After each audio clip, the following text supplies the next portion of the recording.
B Ed, দুজন WBCS officer, ওনারা suspend করে দিল, ইলেকশন ডিক্লেয়ার হয়নি।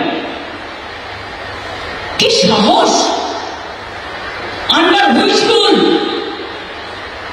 বাবা সাহেব আম্বেদকর এই কনস্টিটিউশন তৈরি করেনি। এখন ইলেকশনের অনেক বাকি আছে। এখন থেকে কি ভেবেছেন? এই এনআরসির নাম করে ল্যাব করে যাকে ইচ্ছা অফিসারদের ভয় দেখাবেন? অফিসারদের পাশে সরকার ছিল, আছে এবং থাকবে। বিহারের পর বাংলায় এসআইআর নিয়ে জল্পনা তুঙ্গে। এরই মাঝে 2 WBCS অফিসার সাসপেন্ড হওয়ায় ক্ষোভ প্রকাশ করে নির্বাচন কমিশনকে নিশানা মমতা। এখনো ভোট ঘোষণা হয়নি, তারপরেও সাসপেন্ড 2 অফিসার। এনআরসির নাম করে অফিসারদের ভয় দেখানো হচ্ছে। অফিসারদের পাশে সরকার ছিল, আছে এবং থাকবে। ঝাড়গ্রামের সভা থেকে হুঙ্কার মুখ্যমন্ত্রী মমতা বন্দ্যোপাধ্যায়। মুখ্যমন্ত্রীর বক্তব্যকে ঘিরে শুরু রাজনৈতিক চাপানুতর। মুখ্যমন্ত্রীর শব্দ চয়ন ও সরকারি অফিসারদের ভয়ের পরিবেশের মধ্যে নিয়ে যাওয়া, এই বিষয়টি নির্বাচন কমিশনকে গুরুত্ব দিয়ে দেখতে হবে, পাল্টা দিয়েছেন বিজেপির রাজ্য সভাপতি শ্রমিক ভট্টাচার্য। সমস্ত সরকারি আধিকারিককে দোষী সাব্যস্ত করা হয়েছে, তাদের বিরুদ্ধে ব্যবস্থা নেওয়ার ক্ষেত্রে মুখ্যমন্ত্রী যে ভাষায় কথা বলেছেন, তার যে শব্দ চয়ন এবং সরকারি অফিসারদের কার্যত একটা ভয়ের পরিবেশের মধ্যে নিয়ে যাওয়া, এই বিষয়টিকে নির্বাচন কমিশনকে দেখতে হবে। কমিশনের পক্ষে, একটি সাংবিধানিক সংস্থার পক্ষে অত্যন্ত বিপজ্জনক, এবং এই বিষয়টা যেন নির্বাচন কমিশন গুরুত্ব নিয়ে বিবেচনা করেন। ভারতের সংবিধানের উপর আক্রমণ, তোপ দাগতে ছাড়েননি কেন্দ্রীয় শিক্ষা প্রতিমন্ত্রী সুকান্ত মজুমদার। এই নিয়ে মুখ্যমন্ত্রীর বিরুদ্ধে নির্বাচন কমিশনে নালিশ রাজ্য বিজেপির প্রতিনিধি দলের।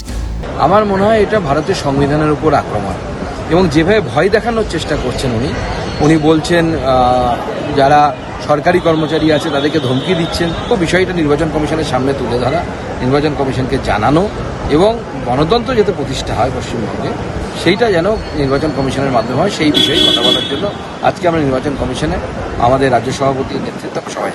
আক্রমণ শানিয়ে সিপিএম নেতা তথা আইনজীবী বিকাশ রঞ্জন ভট্টাচার্যের খোঁচা। এনআরসি প্রক্রিয়া চালু হলে নিঃসন্দেহে প্রতিরোধ গড়ে তুলতে হবে, তবে মুখ্যমন্ত্রীর কথায় নয়। লোককে আরো বিপদে ফেলার চেষ্টা করছেন। নিঃসন্দেহে এনআরসি প্রক্রিয়া চালু হলে তার বিরুদ্ধে প্রতিরোধ গড়ে তুলতে হবে, কিন্তু সেটা মুখ্যমন্ত্রীর কথায় নয়। কেন মুখ্যমন্ত্রী এনআরসি জোটা তুলেছিলেন, এটা মাথায় থাকে। মুখ্যমন্ত্রী একটা নির্দিষ্ট আইনি পদ্ধতি বলুন না, এসব বক্তৃতা না করে। ঝাড়গ্রামের সভা থেকে বাঙালি অস্মিতায় আঘাতের প্রতিবাদে গর্জে ওঠেন মুখ্যমন্ত্রী।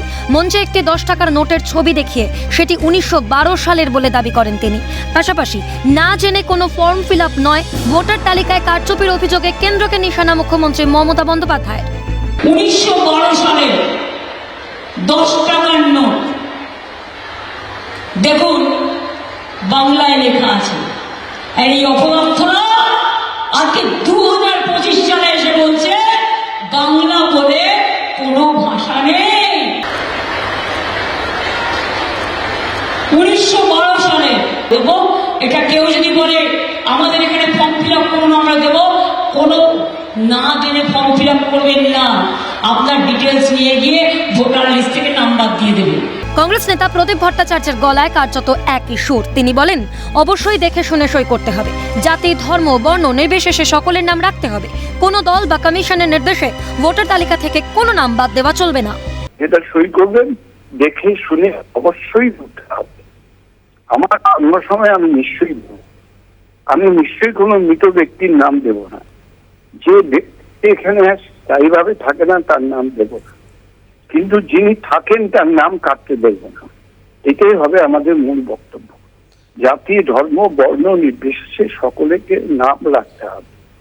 কোনো নাম অবস্থাভাবে পার্টির নির্দেশে, কমিশনের নির্দেশে নাম কাটা চলবে না। এসআইআর ও এনআরসি ইস্যুতে ক্রমেই তাপ বাড়ছে বঙ্গে। তবে অনুপ্রবেশকারী রুখতে কেন্দ্রের পদক্ষেপ নাকি বাংলাকে চাপে রাখার চেষ্টা, তা বলবে সময়। ক্যালকাটা নিউজ।